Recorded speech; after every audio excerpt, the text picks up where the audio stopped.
Thanks for choosing this free Anfield Index podcast. If you'd prefer to listen to this or any of our other shows without adverts, then now's the time to check out Anfield Index Pro. With AI Pro, you can supercharge your entire listening experience. You'll not only get all of our podcasts without the ads, but you'll have them far faster with our Quick Publish feature available exclusively for subscribers. AI Pro also puts you in the heart of our sound studio, with an option to listen to many of our shows live and interact with the podcasters in real time as the shows are recording.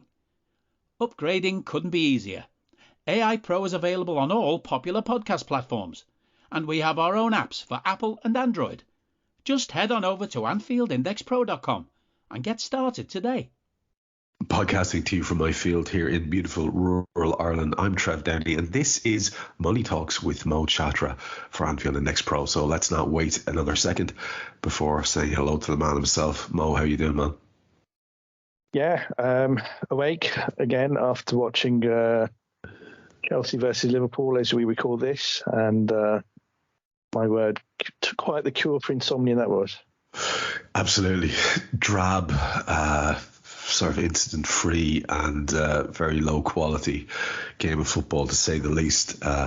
We did spend the guts of an hour trying to analyse the little that did happen, so yeah, I'm sure everyone can feel our pain, but we do have a very interesting topic to discuss here because it has many tentacles, and there's not a single Liverpool fan, no matter what sort of ridiculously extremist position they've adopted, who is not at least tangentially interested in what the current finances are around Liverpool when you factor in the ongoing ownership. Will they, won't they, sale or not sale, partial sale or not sale?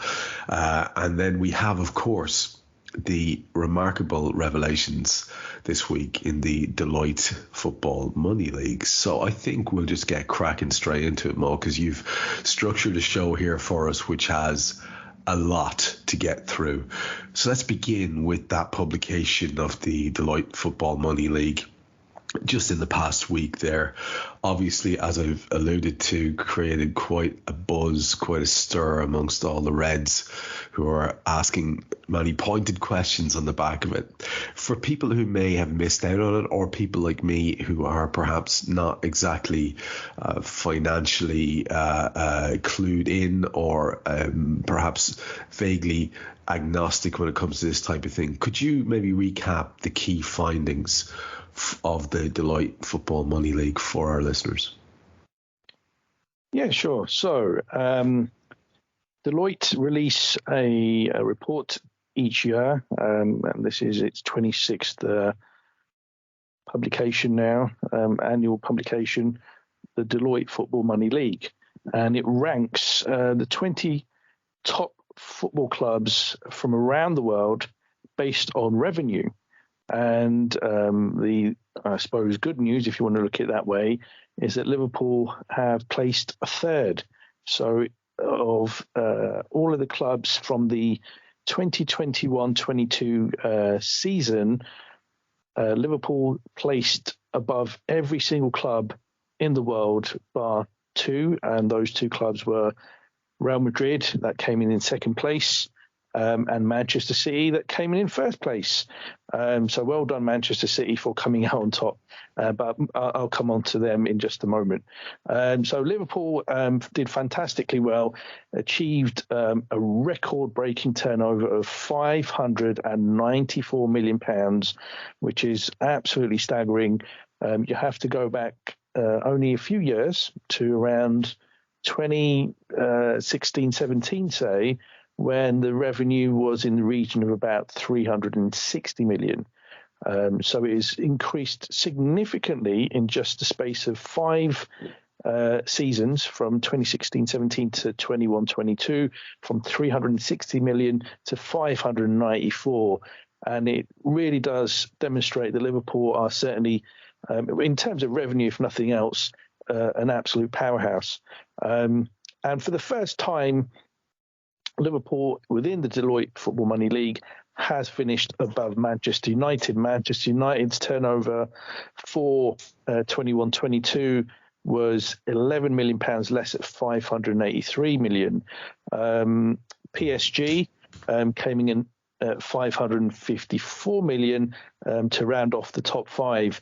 Their commercial revenue was in the region of about 330 or so million, and a bit like a certain club in Manchester whose home kit is in a shade of blue, that the commercial revenue can be, never mind taken with a pinch of salt, but a bagful. So that certainly is a revenue amount of 554 million that may not be from sources that are completely outside of Qatar, in much the same way that Manchester City's 619 million isn't necessarily all from sources outside of Abu Dhabi. Real Madrid, their turnover was 605 million, and so theirs was just 11 million pounds above that of Liverpool. So it really does show the leaps and bounds that Liverpool have come on in terms of success from a financial perspective, that their turnover is at the level of arguably the most popular club and the biggest club in world football in Real Madrid. So that is impressive. And just to round this off, the breakdown for Liverpool's 594 million comprised of 266 million for it was broadcast revenue, which was the highest of any club in world football for that season. It was 233 million for commercial revenue, which was the highest it has ever been for Liverpool Football Club, and rounding it off, it was 95 million for match day revenue. So creeping up towards that £100 million mark, and it should be coming in and around that figure pretty much every season as and when the Anfield Road end expands. So fantastic results for Liverpool, and this is the first reporting of the 21-22 figures, and we'll have further details of that position when the annual accounts are published in a few weeks' time, at the end of February or the beginning part of March. This is all objectively really good. This is all objectively positive stuff. And the complications only arise when you filter down to how that positivity then transfers itself onto the park. And we'll have a little discussion about that probably predominantly towards the end.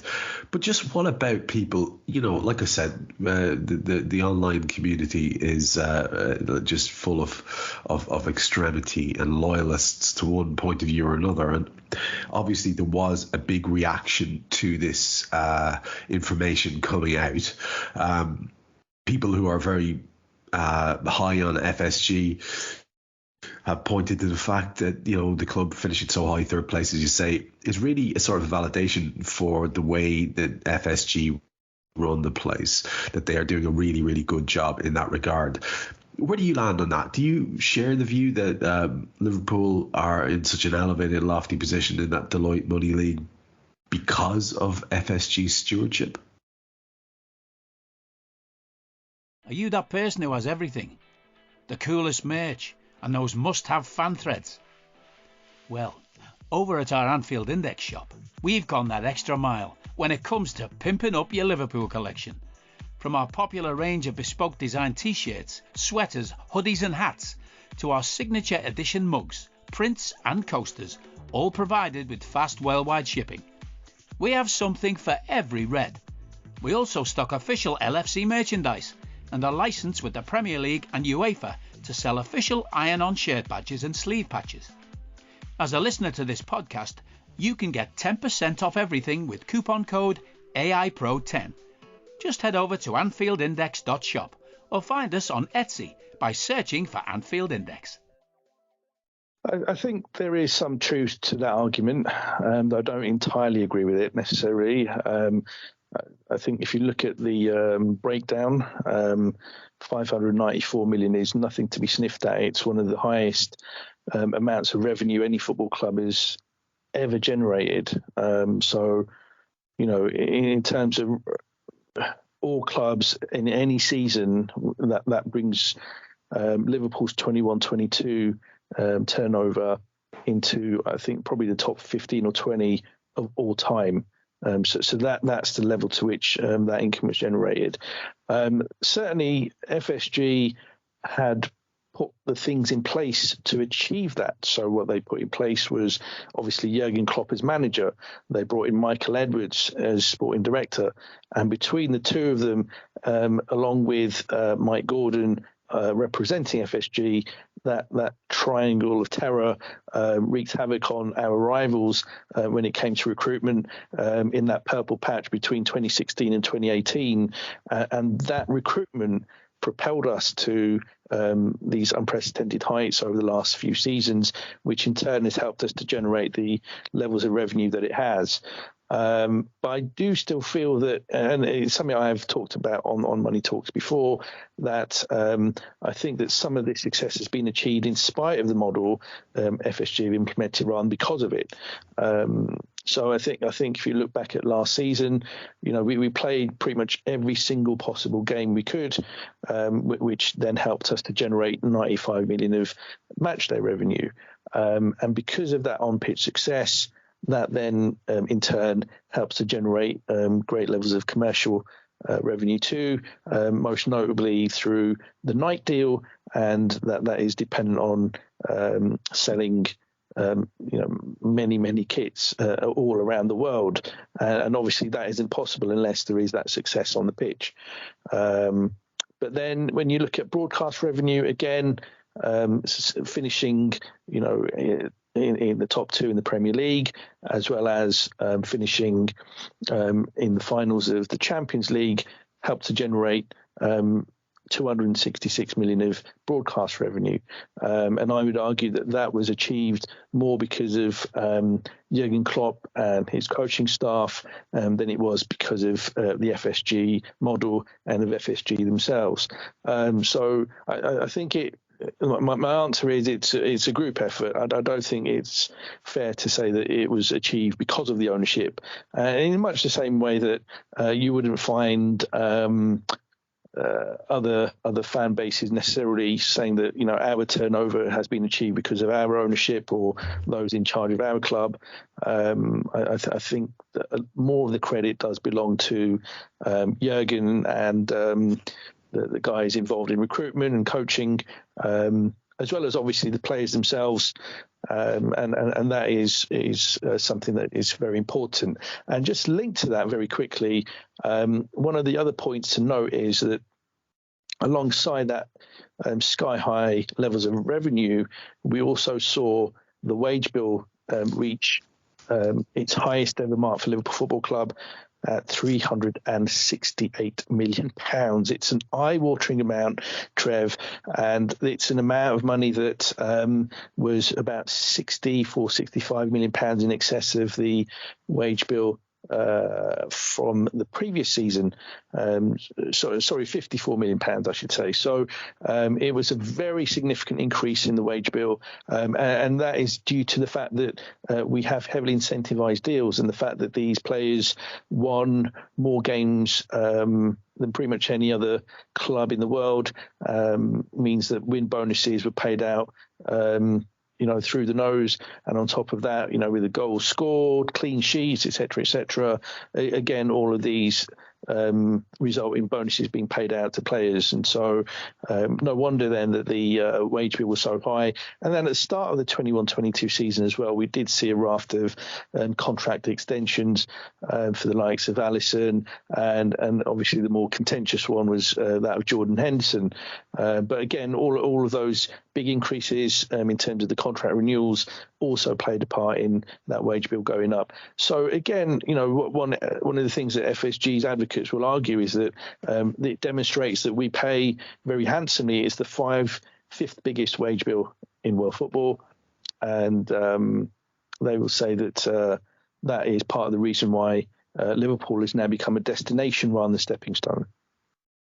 Yeah, I feel like we're going to have to go back to the wage bill because it is Yeah, there are so many tangents one could take from that particular revelation.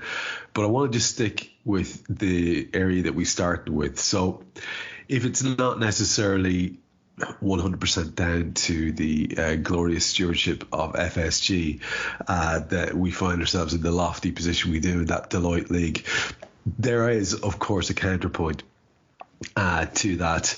And some fans who may be the opposite of FSG fans will say that Liverpool finished in that third spot, and they will look at it as a justification for actually being angry at FSG, questioning, if you like, how a club who generates so much revenue, as you said, due to on the pitch success as much as anything else, then can somehow apparently struggle to invest significant amounts in the transfer market when, that does not seem to be an issue for a lot of clubs who finished a lot lower in that league than Liverpool did.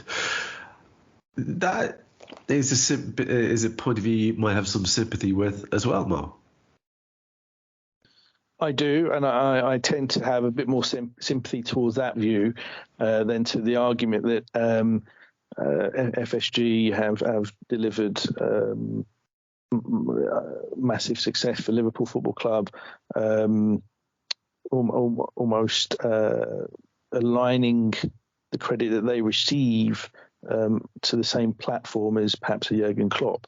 I do think that there's been arguments made over the last several months that the ownership have, if anything, fallen asleep at the wheel, or almost basking in their success and patting themselves on the back too much at how well they've done in taking Liverpool to the heights that it has reached over the last 2 or 3 years, and perhaps took the view, the attitude, well, if it ain't broke, don't fix it. If it was a team that achieved 90-odd points, last season, is there really the need to invest heavily in the squad and replenish when it achieved such great success? And as a result of that, we've seen that there's been a very important part of our squad where spend has been neglected, and that's been the midfield. And over the last, and obviously it's been reported massively over the last few months, our only midfield permanent signing over the last 4.5 years was Thiago back in the summer of 2020. And it's that lack of investment in the middle of the park that has really come home to roost this season. And, we've clearly seen many performances throughout this 22-23 campaign where the midfield has left a lot to be desired. And, to be fair to FSG, have invested very well in terms of our attacking lineup. We do have a very strong squad from an attacking perspective, arguably the strongest of any team in the Premier League. But it perhaps has been at the expense of the midfield. And, you mentioned about other clubs, you look at even clubs as lowly as West Ham United, Aston Villa, and 1 or 2 others, Arsenal in particular. They have all finished over the last 3 years spending, from a net spend perspective, comfortably ahead of Liverpool. And, when you look at revenue levels of this amount, sure, we do have a high wage bill, and we spend a lot to make sure that these players want to remain at Liverpool. But at the same time, there has to be a balance. And I perhaps feel that the kind of incentivized model that the wage bill is structured around, if anything, might be too incentivized to the extent it's paying out more than it should. Because outwardly, a lot of fans take the view that, well, we don't seem to pay as much as other clubs because they'll hear about Liverpool perhaps paying out wages of typically no more than 200,000 a week for everyone bar Mo Salah, and yet you'll regularly hear about our rival clubs paying in excess of 200,000 for a number of players in their squads. But that's because they pay less in terms of bonus payments. We pay very significant amounts. But no, going back to those kind of criticisms, I still feel that we should have done more business, and the revenue levels reported by Deloitte in these past few days, and looking back at our revenue that was achieved during those lockdown affected seasons, as well as the season of 2018-19, when we generated 533 million. The revenue levels have been as high as all but about 3 or 4 clubs in world football. So to achieve those levels of revenue and still to be outspent by other clubs, and most notably Arsenal, who've been in that period outside of the Champions League. And the key difference there, Trev, is the fact that their ownership took a very different attitude about 4 or 5 years ago, where they felt, right, maybe the time has come for us to move away from a self-sustaining model to one where we put our own money into the club in order to help try and turn around the fortunes of Arsenal. And we are now seeing the dividends of that playing out for them. But yeah, I think we are now left in a position where there is a fair bit of surgery to carry out. Looks like we won't be doing any of that for the remainder of this transfer window, which then means there'll be a huge spotlight on the next summer's transfer window. And again, my fear is that there'll be excess amounts of fume, because where some perhaps many fans, maybe even myself included, might be clamouring for possibly 4 or 5 signings, we might only see 2 or 3.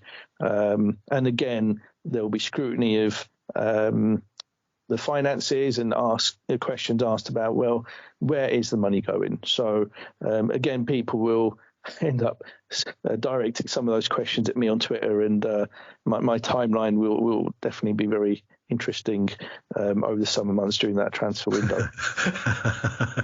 Have you ever seen that gif of the dumpster on fire floating down a river? I think that might be exactly what you're looking at come summertime, Mo, because like one of the things we can't get away from, you've already sort of flagged it up there, is the wage bill. And you talked about surgery, and God, how complicated is the surgery going to be when you've got guys who are on these ridiculous packages of remuneration and under no pressure to leave, and you've got like all those different extensions that we've been talking about that seem to be an ongoing thing. That wage bill is gargantuan, and what's even like more fascinating and a real shocker, I think, for everybody is to see that City's wage bill is, for reasons, somehow smaller than Liverpool's in the 21-22 season. Now, of course, the first question is, how can that be? And the second question is, assuming that it is, how did Liverpool end up with such a large wage bill when, you know, the common misconception that people have is that Liverpool don't pay as well as the likes of City or Man United or whoever happens to be.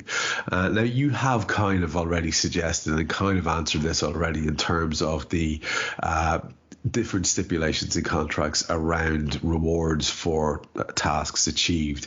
That's probably a massive part of it. But what's your take on that? How do we end up with such a massive outgoing part there when it comes to the wage bill? Well, Trev, I've had my lawyers help me out with the answer to this question. Wise. Right. Okay. Where do we begin? Right.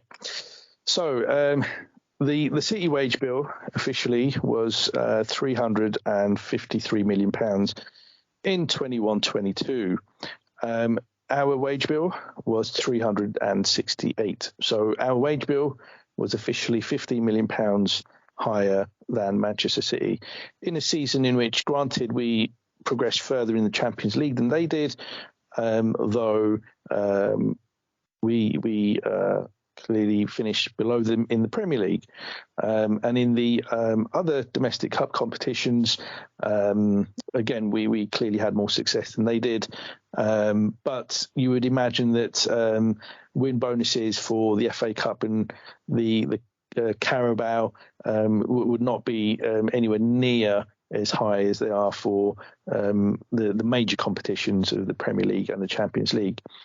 So it does beg the question, okay, well, how on earth then did Manchester City manage to achieve a lower wage bill compared to Liverpool when, if you look at the squads and you compare them, it does beg the question, well, how is that possible? Right. Part of it is the fact that City actually don't have as big a squad as many people seem to think.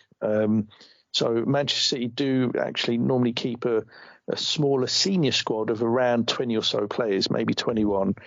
And then they do pad it out with, some of their stronger academy talents in order to field a squad of about 24, 25 for the Premier League, Champions League and the domestic cups. But at the same time, we all know that Manchester City has employees whose wage bill sits not on the club's accounts, but instead on the parent company's accounts, which is known as City Football Group. So there is a fair chunk that is sat over there. And then on top of that, it has been alleged through certain media sources, Der Spiegel in Germany, who obtained leaked emails from Manchester City in the past. And it has been, based on those emails, suggested that personnel from the club had been paid in the past through alternative arrangements. So it was noted in some leaked emails that a former manager in Mancini was paid through an offshore account for some of his payments, whereas other elements of his pay would have gone through the City accounts. So if, and I hasten to add, and I emphasise, if that arrangement still continues to this day, then it is feasible that Manchester City may be paying players through other means. I'm not stating that they are. I'm just saying that it's possible. But that is certainly something that those that are critical of City and the way that they manage their finances argue that City perhaps are not quite as transparent with their finances as perhaps other clubs. But that is probably about as diplomatic a way as I can put it in terms of explaining why the City wage bill is lower than that of Liverpool. Yeah, like you say, a thorny issue, and I'm glad that you have the high-powered lawyers involved because, as you say, there is a lot of potential there for eyebrow raising, and I know this isn't the show for that, but it may cause people to ask a couple of questions which might be pertinent.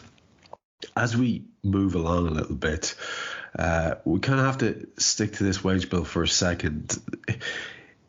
The knock-on effect here is interesting. If the club do finish, as looks very likely after a showing like today's against Chelsea, outside the top four, say we fall into one of the other European competitions, or even maybe outside of European competition altogether, which I think would be a preference for most of us, how sustainable is it to keep this miraculously high wage bill in situ, given what would be, you have to imagine, you outlaid earlier on how success on the park, simply playing every game available leads to an increase in revenue. you're going to have a decrease in revenue if you're going out of competitions and you're not in other competitions. So how do you square that circle where you've got this very inflated wage bill and actually potentially reduced revenue looking ahead to the season to come? Hello, I'm here to annoy you. I'm here to annoy you into listening to more of me and more of others on EPL Index. We don't just have the Anfield Index stuff. We've got EPL Index as well, which covers the entirety of the Premier League. And we have 3 podcasts and a whole bunch of really good writing on EPLindex.com. The podcasts are my own Two-Footed podcast, which is every day at 4 p.m., Monday through Friday, covering the whole league. We have A Tad Predictable, hosted by Tadiwa. You know Tadiwa, he does Anfield Index. He presents A Tad Predictable before every Premier League match week. And then Kevin DeVries and his crew on the EPL Roundtable, they're every week after the Premier League match week. So make sure you listen to everything we're doing on EPL Index and follow us there on Twitter at EPL Index. Thank you. Bye-bye. Yeah, so I mean, it is definitely a concern that has been raised when reports about how high the wage bill is emerged in the last several days following the publication of the Deloitte report. And that concern is, I think, a very valid one. That, look, if we end up in the Europa or even the Europa Conference or whatever that tin pot competition is called, how is that going to be sustainable? I think the good thing is, and I go back to the point I raised earlier, we have a very incentivized wage structure in place. And so if we don't make the top 4, the pay for players should see a very significant decrease. And to kind of give a bit of a ballpark idea, Manchester United, who, as I understand it, incentivize their wages less than Liverpool do, when they slipped into the Europa League, going back, I think it's about 2 years ago, their wage bill went down from the prior season from about 330 million down to about 284. And that was directly because of losing out on Champions League football and moving into the Europa League. So even with their lesser incentivized wage structure, their wage bill saw a very significant reduction. So I would expect that Liverpool's should be an even greater reduction. It might drop to just over 300 million. Bear in mind, this season we did see Mo Salah's contract extended, and he signed for, I think it's a minimum guaranteed 350,000 a week, possibly a bit more than that. So yes, it would obviously be a concern for Liverpool fans, though I think the fact that it is such a heavily incentivized structure in terms of wages it is good in that the wage bill should go down quite appreciably, and you can draw that parallel with the United wage bill, which reduced by in the region of 45 million 2 or 3 seasons ago to get a bit of comfort. So yes, our turnover would reduce significantly as well. We tend to generate no less than 80 million from the Champions League. And if we advance pretty far into the competition, we're looking at about 90 to 100 million. But by ending up in the Europa, and if we had a decent run in that competition, perhaps getting to the semi-final, say, we'd still look to generate around 30, 35 million. So the difference between what we might expect to generate from the Champions League versus a good run in the Europa League, it would be in the region of about 60 million pounds. But the wage bill would reduce by a pretty similar number. So the comforting thing is, if that happens, if we do drop down to the Europa, the wage bill should reduce approximately in line with the drop in income from going from the Champions League to the Europa League. Yeah. It's a really thorny issue, that really is.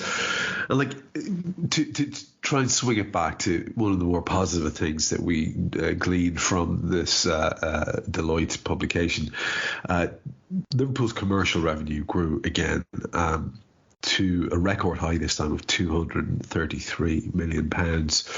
As you said earlier on, that still leaves us behind United, whose commercial revenue was 262 million, and City, who apparently managed to bring in 316 million pounds.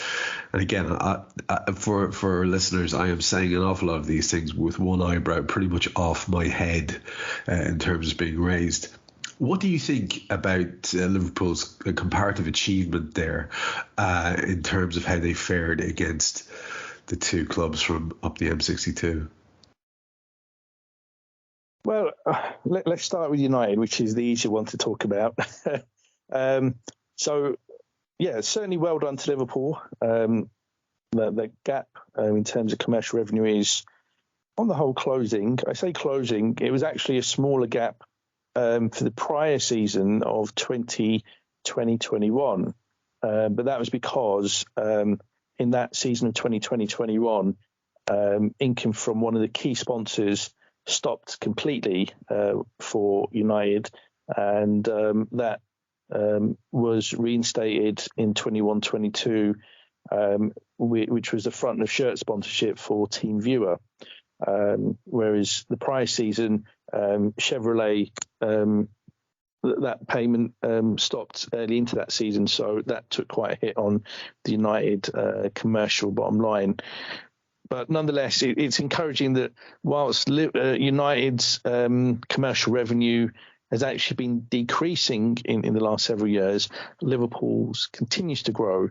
And as we go into the next season or two, we will start to see the benefits of an improved deal for the shirts, front of shirt sponsorship deal with Standard Chartered, and the sleeve sponsorship will be renewed with either the current sleeve sponsor Expedia or another company, and hopefully for an appreciable increase compared to the current deal, which is about 9 million a year. I think Liverpool will be hoping for at least 15, if not 20 million a year for that one. Manchester City,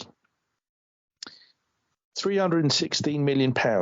So their commercial revenue for a club that barely manages to fill the Etihad Stadium in Manchester is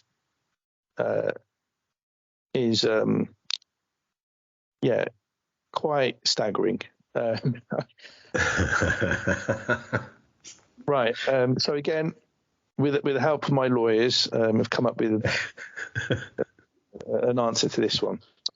So I'll just point out that City on their website do have a very long list of sponsors.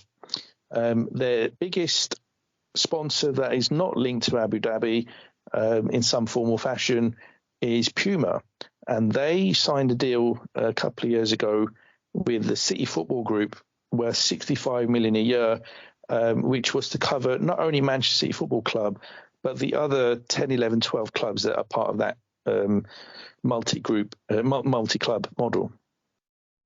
But even if we assume that the entire 65 million goes straight into Manchester City and none of it to the other clubs within the City Football Group, that still leaves £251 million of commercial revenue to account for.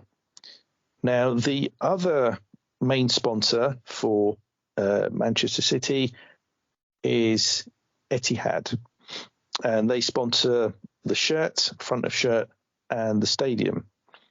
Now, leaked documents, which Manchester City have never denied the veracity of, suggested back in 2015 that that deal was paying out in the region of about £67 million, and the leaked email suggested that actually Etihad as an airline paid only about £8-9 million into that. The rest of it was topped up by the state of Abu Dhabi.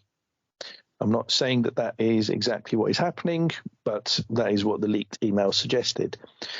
And that was at a time when City's commercial revenue was significantly less than it is now. So 316 million, 251 million when you take out the Puma deal.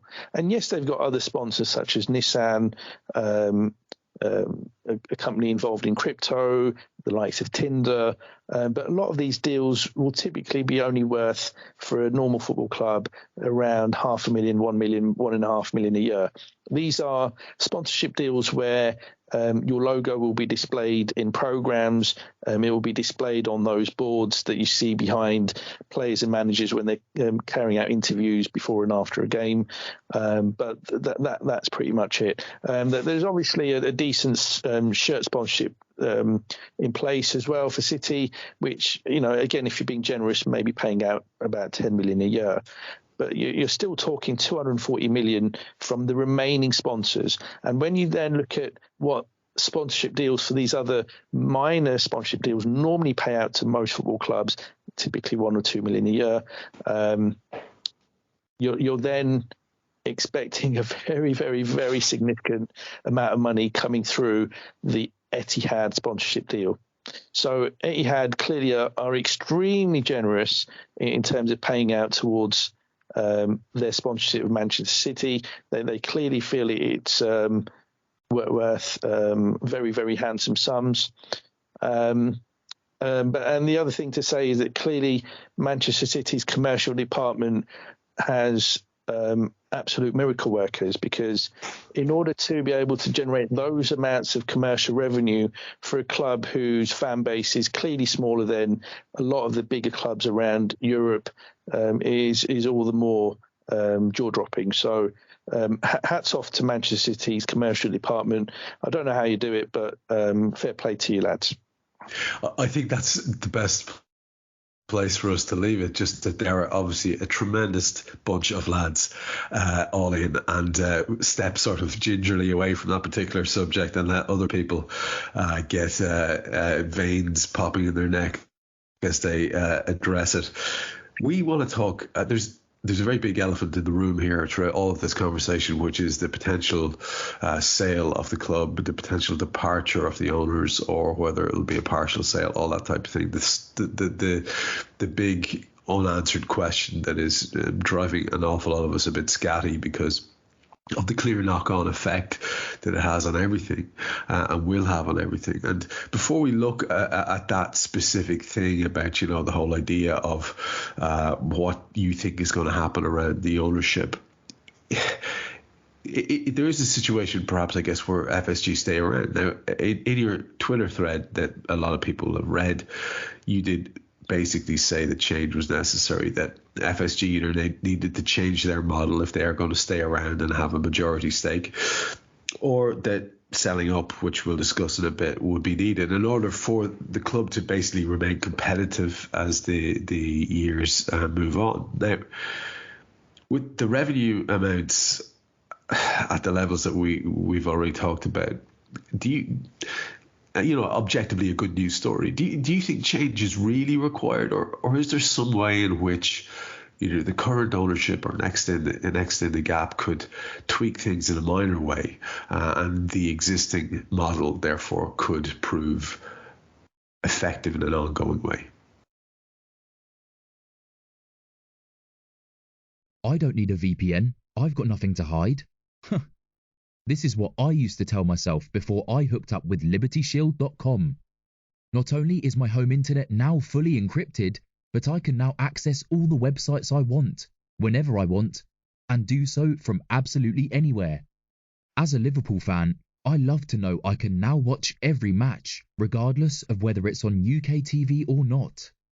My Liberty Shield VPN makes sure nothing is blocked, and guarantees me super fast streaming speed throughout that match. You can get connected right now with their software package, which includes a 48-hour no-obligation free trial and instant access to their apps for Apple, Android, Fire TV, PC, Mac, and Android TV.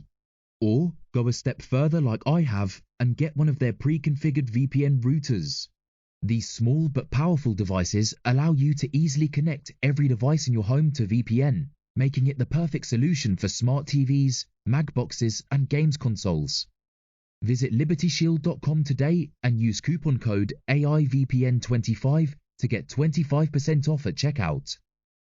Okay, so I think that it is possible, even with minor tweaks, for our current model to somehow still be effective. I don't think it's a model that is completely without any merit. And the reason I say that is because of the levels of turnover that are being achieved.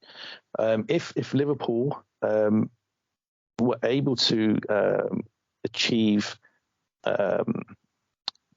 Champions League football next season, their turnover would be between 550 to 600 million next season. Their turnover this season will probably be in the region of about 550 million pounds. And that is me assuming that they don't get past Real Madrid in the Champions League.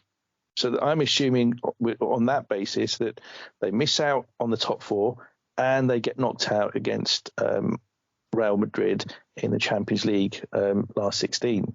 And even with that, I still estimate that their turnover for this season should be in the region of about 550 million pounds.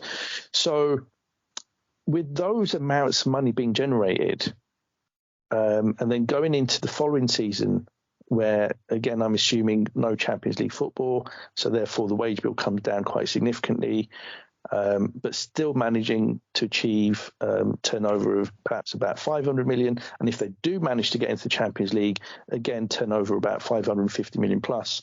Those amounts of money, even with a very high wage bill, which is about 60% of the overall turnover for the club, should still mean that there should be enough money to purchase players. It shouldn't mean that we're skint season on season. But I think the tweak that would make it effective would be by going to an extent back to what made us so successful in the last few years in the first place, which was about being extremely smart with recruitment. Andy Robertson, magnificent servant for Liverpool Football Club over the years, an absolute genius by £8 million. Or another way of looking at it is we basically did an exchange for the boy Stewart when he went to Hull in the same window back in 2017. Those are the types of deals that can still be had. And, you look at a Brighton who have been absolutely inspired in terms of their recruitment over the last 2-3 years, just finding gem after gem. And some of these clubs around Europe as well. You look at Napoli, they lost a number of big players in their window of summer of last year. And, there were many fans of that club who were very fearful about dropping well down that table. And yet they're at the top of the, Italian top division, Serie A, and it looks like they'll go on to win that league. And the reason for that is that they pulled off some inspired signings. And I don't see why Liverpool Football Club can't do the same. But that tweak is all dependent on going back to an analytics-focused approach to recruitment, which is clear from all the reports we've moved away from in the last year or two. And obviously some of our colleagues here on Anfield Index Pro have covered that subject at length and expressed their frustrations, most notably the boys on Under Pressure, who focus on analytics more than any of us. And they know and they've seen and they analyze the kind of data and can see the kind of benefits that can bring. And so I think we don't have to be pulling off a kind of Manchester City or Chelsea approach to the business of spending 200 million every summer.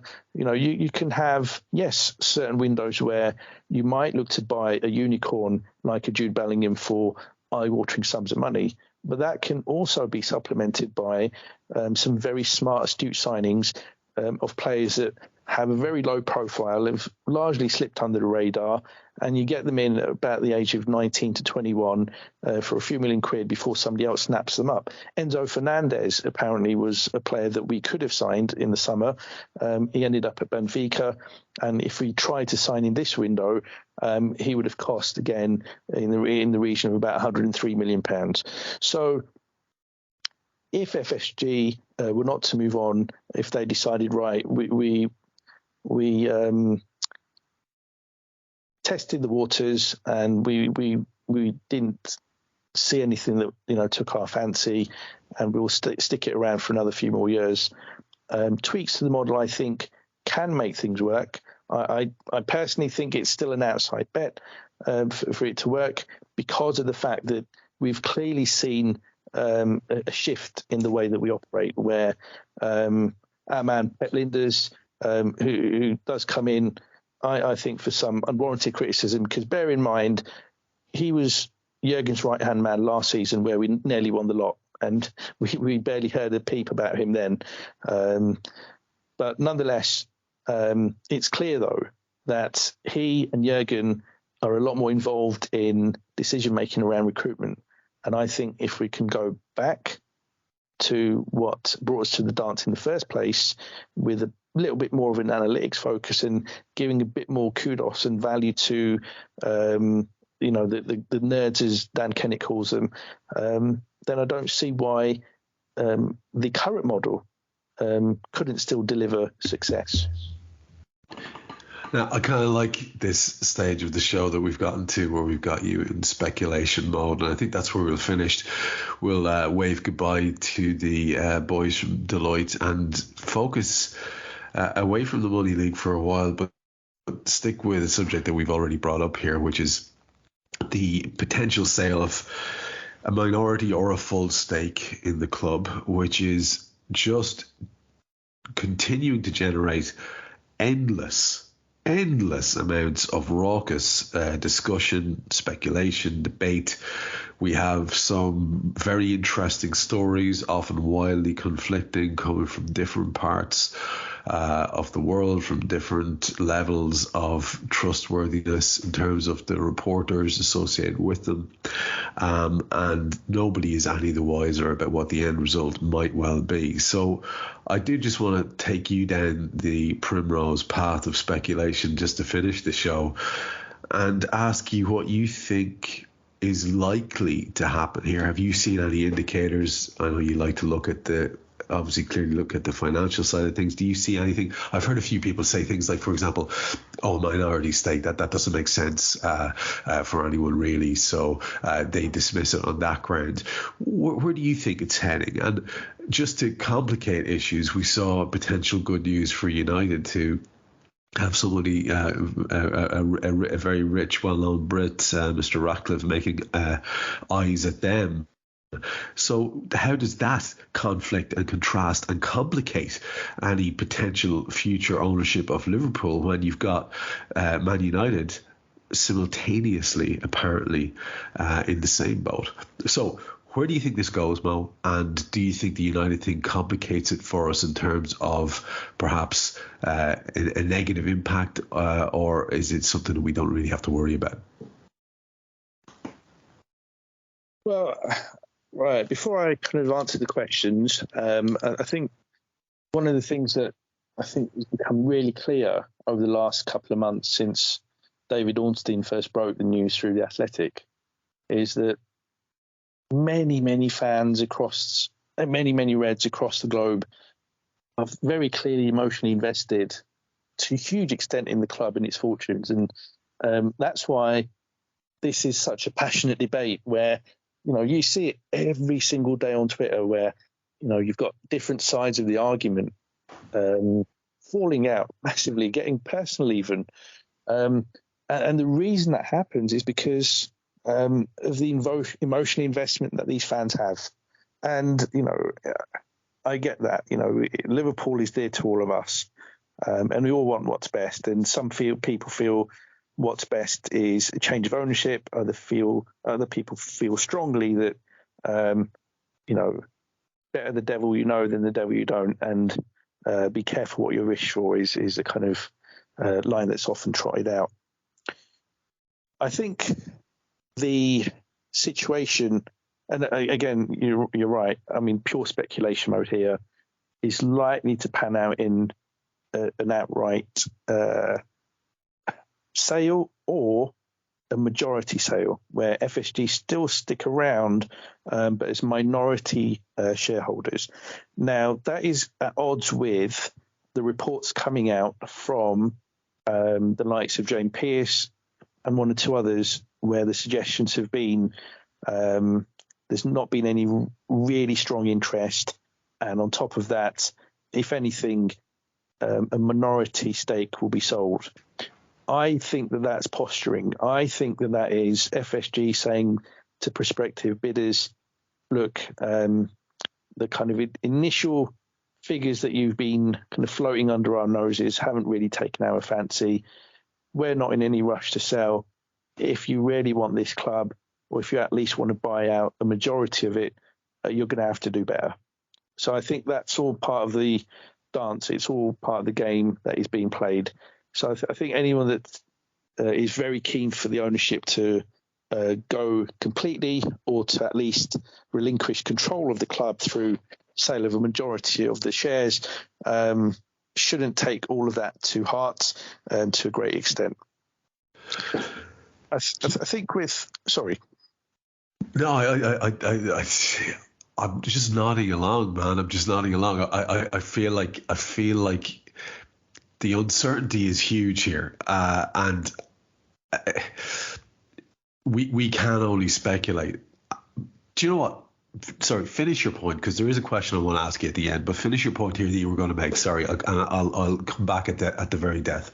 Yeah. So yeah, then I was just about to come on to the Manchester United question. So I think that it does complicate matters, because almost surely the two clubs are vying for much the same group of potential investors, because the amounts of people that are out there that have got, whether it's 3.5, 4 billion, 5, 6, 7 billion to spend on a football club are very, very few on this planet.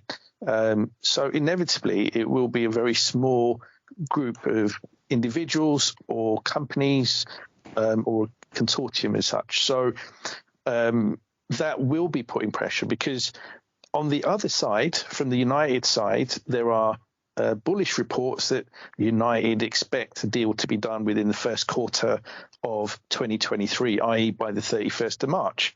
So if you're FSG and you have had prospective buyers sniffing around, but you also are hearing that they might be taking some interest in United, it just adds that greater pressure potentially to maybe get a deal done for less than you may have originally been trying to get a deal done for, because you don't want to lose that investment and then miss out altogether. And the added dynamic to all of this is that, as I touched on in my last Money Talks with Dave Hendrick, FSG are looking to raise funds for one thing we know is fact, which is something called Fenway Corners, which is a multi-billion-dollar real estate development in and around the vicinity of Fenway Park in Boston.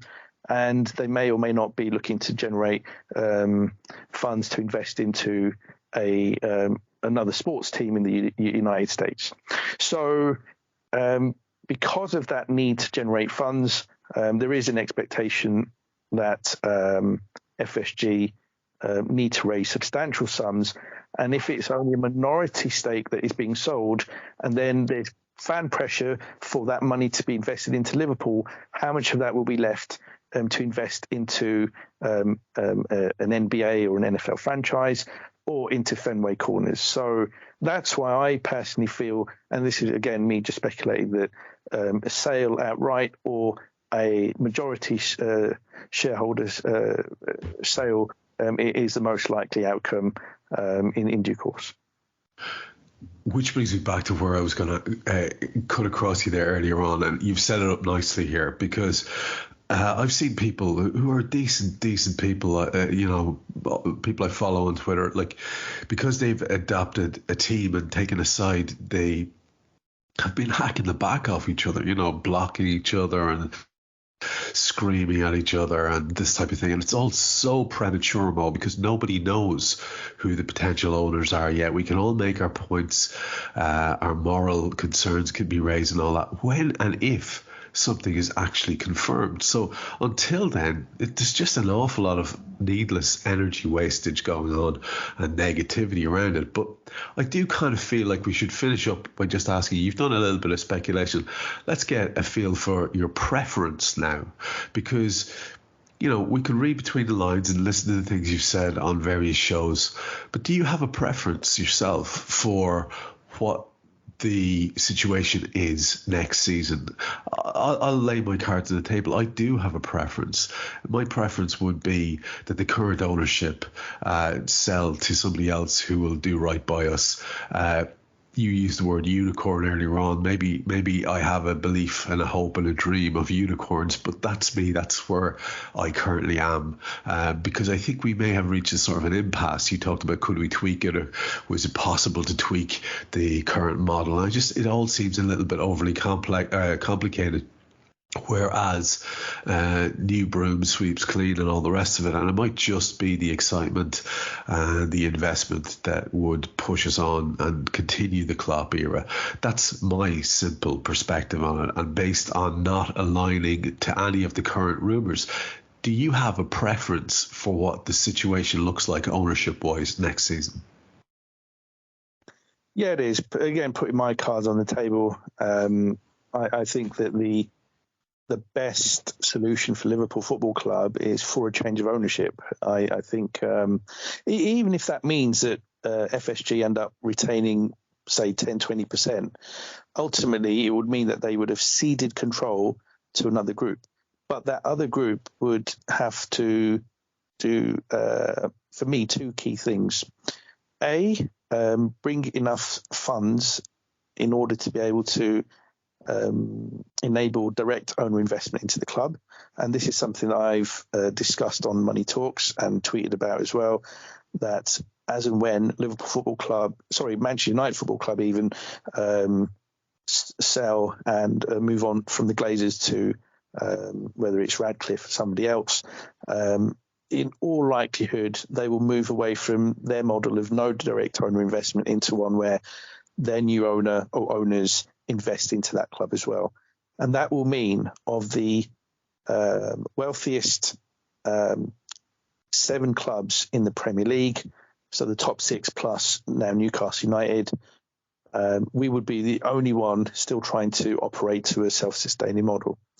And in this current world where, as we see from the likes of Chelsea and PSG, that they stick 2 fingers up at FFP or the remnants of it with one hand and the middle finger with the other, and it really doesn't.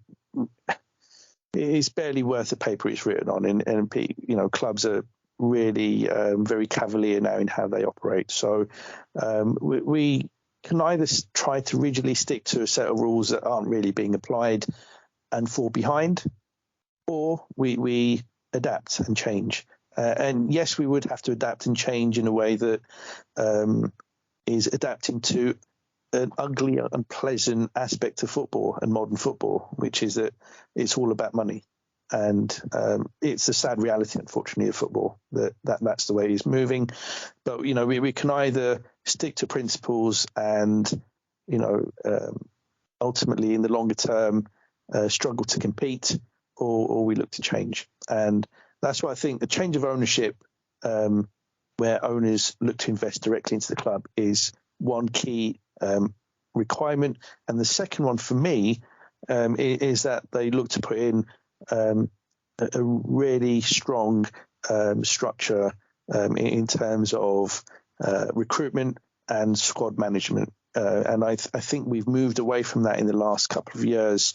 And I think that to an extent is why we have seen the team regress this season, frankly. And I think we need to put in a strong model in place with an assertive sporting director with gravitas who is keen to ensure that there's an objective approach to squad management. And, Jurgen, yes, he's an emotional character, and that is perhaps why he has looked to keep certain players around for longer than perhaps he should have. But at the same time, I think it's hard to argue now that that is completely the right approach when, we're looking to cling on to players who perhaps should be seeing out their twilight years elsewhere, and instead we're looking for them to see those years at our club, and potentially at the expense of, fresh young blood in larger numbers who can provide that dynamism, that energy that we are clearly lacking in certain aspects of our football, most notably midfield. So, I would be really keen to see a sale, either outright or majority, but they would have to approach it in a sensible way, not go in the Todd Bowley approach where, the Todd father looks to sign a player every 3 days, and if he hasn't, then he starts having withdrawal symptoms of some nature. So, we don't want that type of owner because Chelsea, yes, they have signed some great players, but it's a complete disregard for squad harmony and things like that, and that matters. And you don't want to be upsetting the squad dynamics too greatly by having a massive influx of players.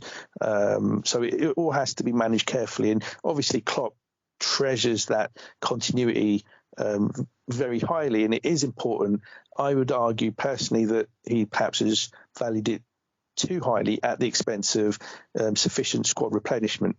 But I think that, if he can reflect and say, okay, maybe I have approached certain things in the wrong way, and with stronger assertive owners coming in and adding a strong sporting director to the mix, I think that would really set us up beautifully as perennial challengers, and we'd pick up plenty of silverware in the years to come if that was to happen. Very much feel myself aligning there with you in terms of that particular opinion. To say you've covered off a lot there is an understatement. So for taking us through yet another financial maze, Mo Chatra, thanks very much. Thank you, Trev. Much appreciated.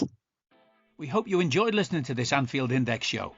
Please be sure to subscribe to our channel so future podcasts find their way to your device automatically. There's nothing quite like fan engagement, and we'd love to know what you think of anything discussed on this show. The best way to get in touch is over on our free Discord community, where both podcasters and listeners debate the hottest LFC topics 24/7. Sign up free now at anfieldindex.com/Discord. You won't regret it. You can also follow us on Twitter at Anfield Index and find us on Facebook by searching for Anfield Index. Oh, and before you go, we'd love it if you could leave us a 5-star review on your favourite podcast app. It only takes a couple of seconds, and it means the world to the people who create these free shows.